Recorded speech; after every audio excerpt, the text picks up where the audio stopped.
Good morning. I'm Vimala, and today is May the 15th. And I wanted to just say a few words before I start reading from the second chapter of Becoming Your Own Therapist. And it's a wonderful book my friend Todd Nielsen gave me, and it's by Lama Yeshe. And he's a Tibetan Lama who's very influential in this country and in the world. He founded the Foundation of the Preservation of the Mahayana Tradition, FPMT. It's often you'll see those initials, that's the abbreviation, FPMT. They have, and I think he has passed away, but this foundation is still active. So this book is very easy to understand, and he's really talking about how the Buddha's teachings are really a way for us to work and heal our minds and heal the thinking that we do that gets us off track, and how we end up suffering and not being happy in our lives. And his writing is beautiful and it's very clear. So I thought it would be interesting to read, maybe not the whole book, we'll see. But it's all in the base, it's all in the form of a talk that he does and then Q&A from the talk. So this is chapter 2. The first chapter was finding ourselves through Buddhism. And he's very clear that this chapter will talk about that. So this is about that question of, is Buddhism a religion or not? And so this is chapter 2, and the lecture is from Lake Arrowhead, California in July of 1975. I think that's what it's telling me. There's a picture of him. Religion, the path of inquiry. People have many different ideas about the nature of religion in general and Buddhism in particular. Those who consider religion and Buddhism at only the superficial intellectual level will never understand the true significance of either. And those whose view of religion is even more superficial than that will not even consider Buddhism to be a religion at all. First of all, in Buddhism, we're not that interested in talking about the Buddha himself. Nor was he. He wasn't interested in people believing in him. So to this day, Buddhism has never encouraged its followers simply to believe in the Buddha. We have always been more interested in understanding human psychology, the nature of the mind. Thus, Buddhist practitioners always try to understand their own mental attitudes, concepts, perceptions, and consciousness. Those are the things that really matter. And they matter in profound ways for us, because this is where the cause of suffering comes from our mental attitudes, our concepts, our perceptions, and our consciousness. And where unhappiness, not only suffering, but just general everyday unhappiness. Otherwise, if you forget about yourself and your delusions and focus instead on some lofty idea, like what is Buddha, your spiritual journey becomes a dream-like hallucination.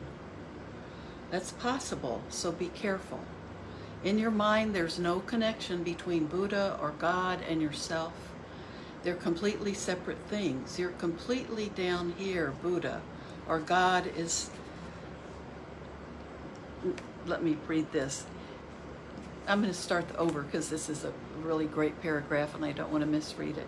Otherwise, if you forget about yourself and your delusions and focus instead on some lofty idea, what is Buddha, your spiritual journey becomes a dream-like hallucination.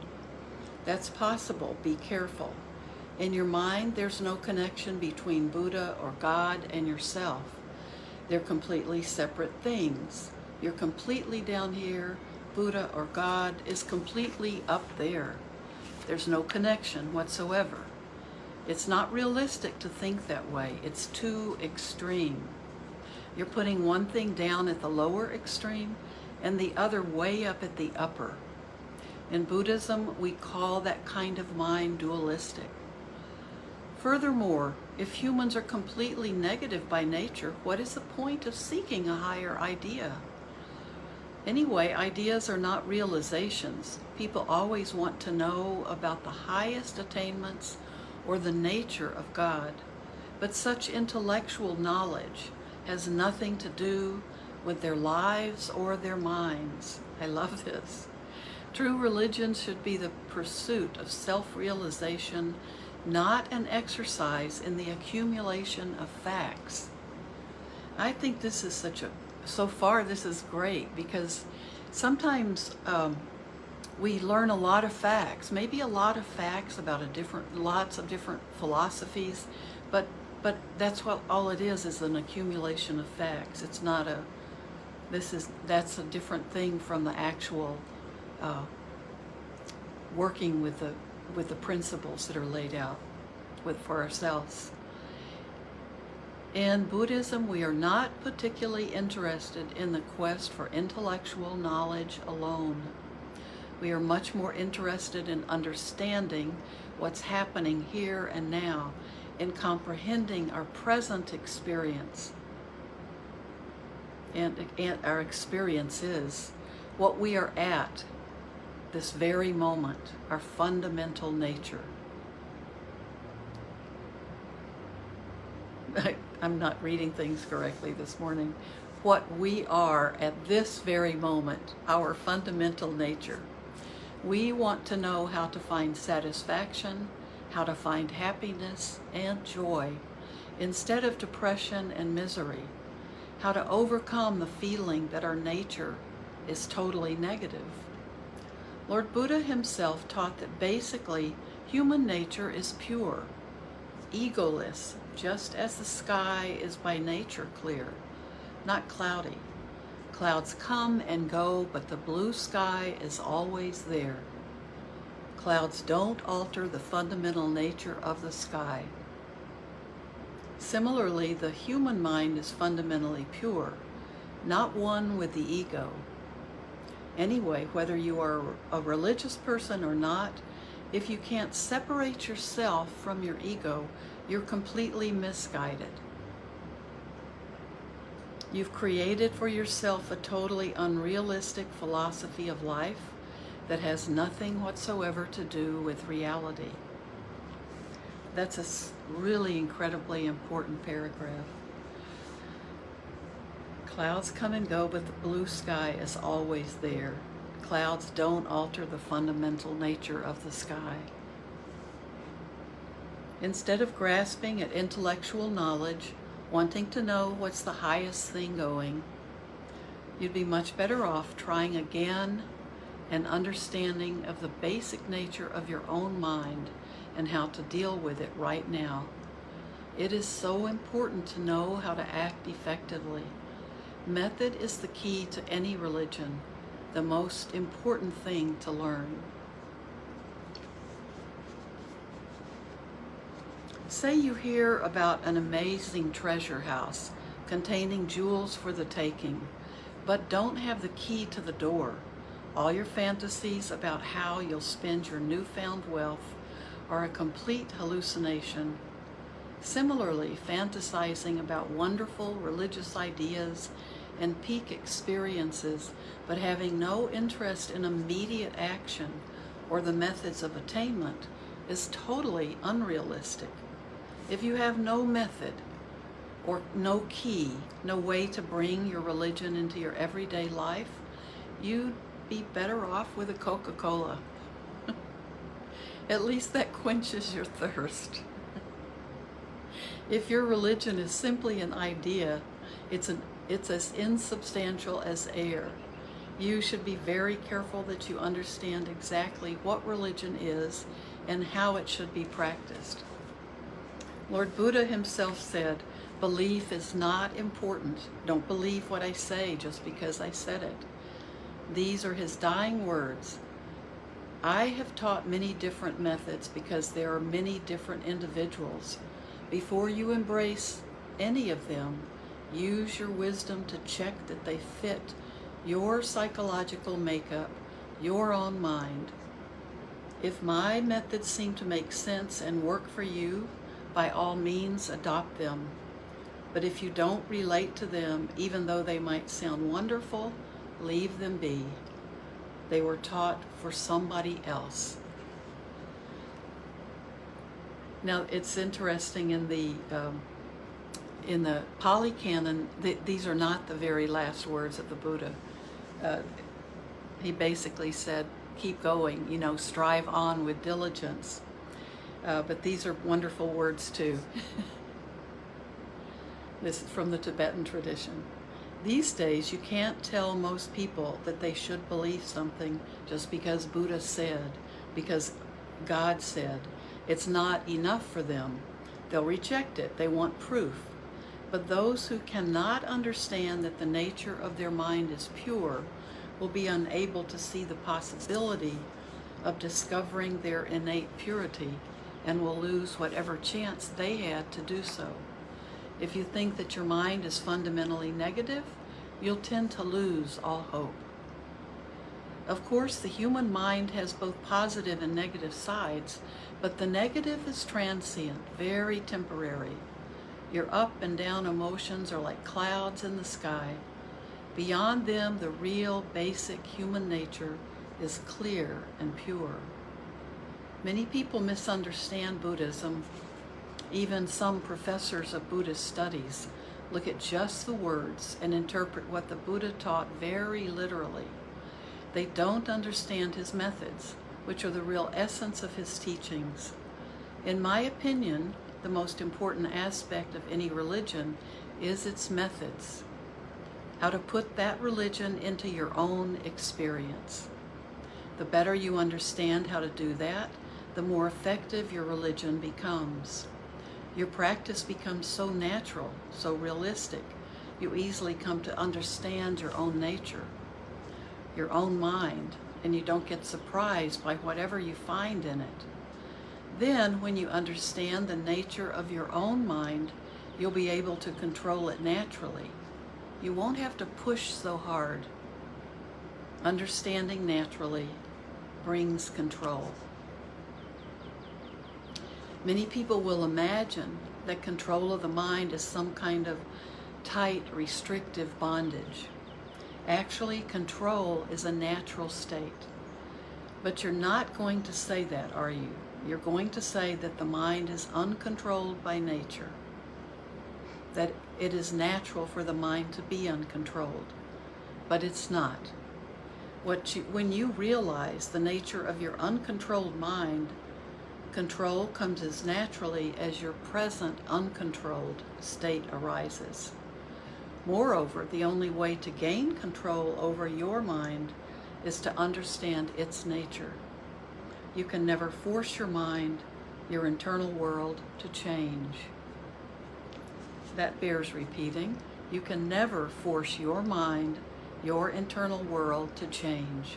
Nor can you purify your mind by punishing yourself physically or beating your body.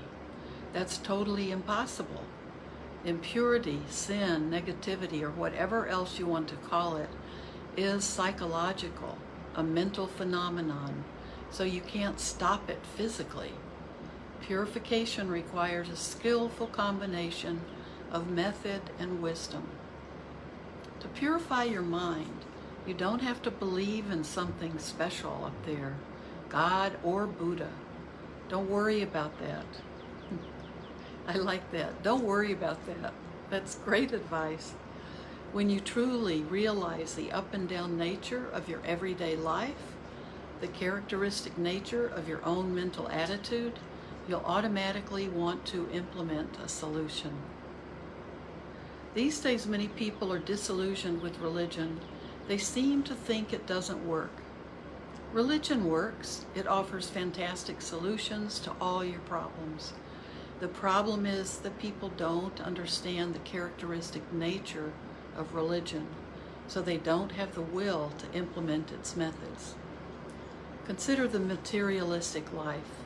It's a state of complete agitation and conflict. You can never fix things to be the way you want. Just let that soak in, okay?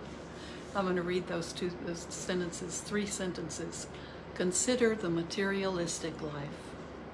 It's a state of complete agitation and conflict. You can never fix things to be the way you want. You can't just wake up in the morning and decide exactly how you want your day to unfold. Forget about weeks, months, or years. You can't even predetermine one day. If I were to ask you right now if you could get up in the morning and set exactly how your day was going to go, how you're going to feel each moment, what would you say? There's no way you could do that, is there? No matter how much you make yourself materially comfortable, no matter how you arrange your house, you have this, you have that, you put one thing here, you put another there, you can never manipulate your mind in the same way. You can never determine the way you're going to feel all day. How can you fix your mind like that? How can you say, today I'm going to be like this? I can tell you with absolute certainty, as long as your mind is uncontrolled, agitated, and dualistic, there's no way. It's impossible. When I say this, I'm not putting you down. I'm just talking about the way the mind works. What all this goes to show is that no matter how you make yourself materially comfortable, no matter how much you tell yourself, oh, this makes me happy, today I'm going to be happy all day long, it's impossible to predetermine your life like that. Automatically, your feelings keep changing. This shows that the materialistic life doesn't work. However, I don't mean that you should renounce the worldly life and become ascetics. That's not what I'm saying. My point is that if you understand spiritual principles correctly and act accordingly, you will find much greater satisfaction and meaning in your life than you will by relying on the sense world alone. The sense world alone cannot satisfy the human mind. Thus, the only purpose for the existence of what we call religion is for us to understand the nature of our own psyche, our own mind, our own feelings. Whatever name we give to our spiritual path, the most important thing is that we get to know our own experiences, our own feelings.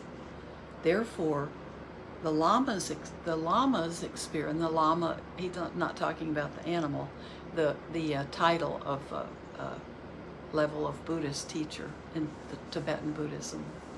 Therefore, the Lama's experience of Buddhism is that instead of emphasizing belief, it places prime importance on personal experimentation, putting Dharma methods into action, and stressing and assessing the effect they have on our minds. Do these methods help? Have our minds changed, or are they just as uncontrolled as they ever were? This is Buddhism, and this method of checking the mind is called meditation. It's an individual thing you can't generalize. It all comes down to personal understanding, personal experience.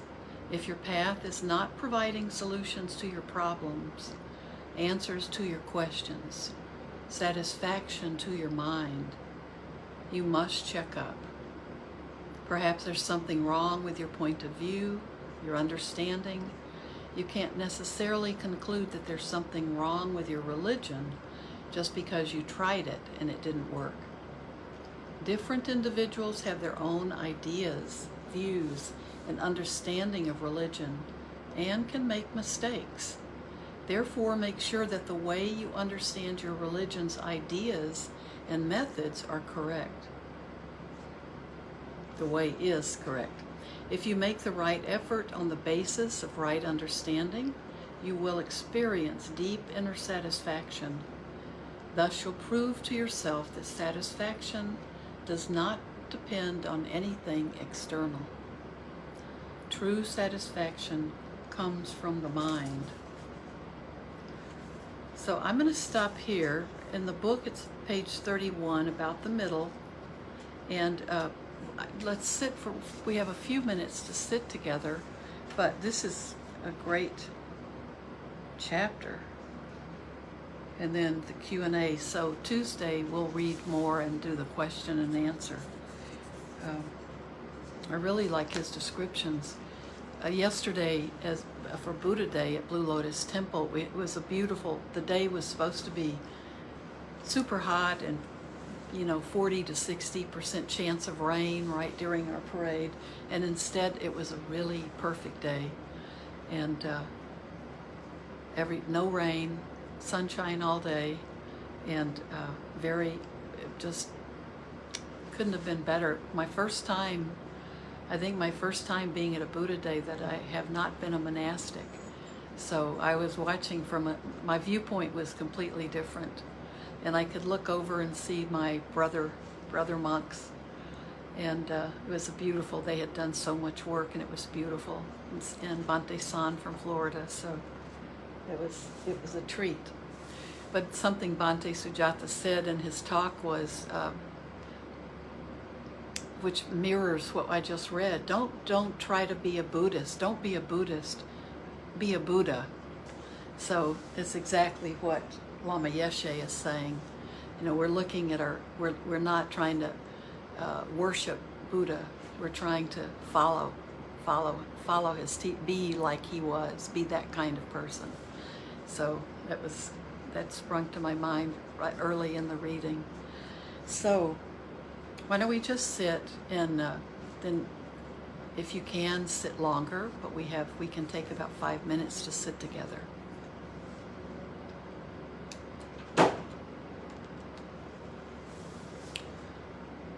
So just stretch your spine out. Roll your shoulders back. Just become comfortable and feel really present in this moment. So be in your body and kind of wiggling around and moving. Oh, thank you. Eva said Lama Yeshe passed away in 84. That sounds right. So thank you, Eva. Roll your shoulders, but as you do it, really be aware of your entire body. So be in your body. Come right here. You may have lots of plans for the day or things you want to get to do if you're having a beautiful day or a beautiful evening. But for right now, let's just be together and be in your body. So if you're kind of moving your body around, it helps you get back into it. And just let your body relax.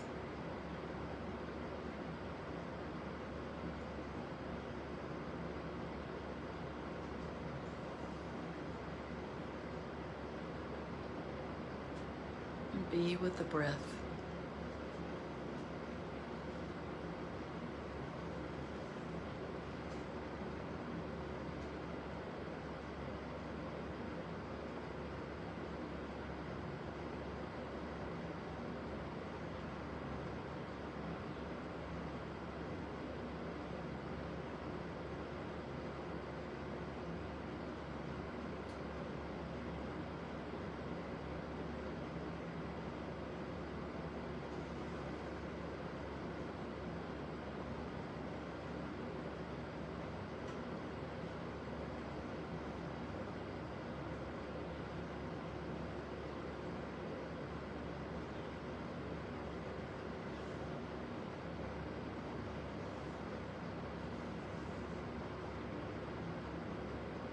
Just take in everything from your senses And that includes your thoughts. So we have 6 senses when we talk about the Buddhist teachings, and our mind is one of those.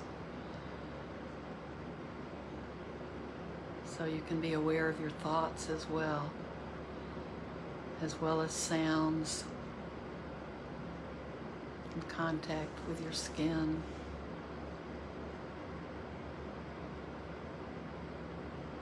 And smells and taste, hearing, thinking.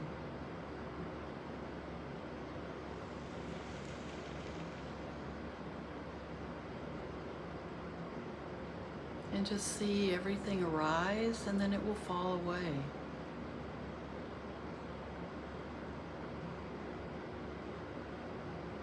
Just let the thoughts arise. Don't try to stop them, but just be aware that they arise and fall away if we're not focused on them and feeding them with our attention.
As we end our time together, just remember loving kindness.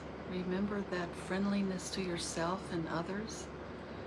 So may each one of us be well and content and peaceful. And just allow yourself to send those same blessings out to all beings.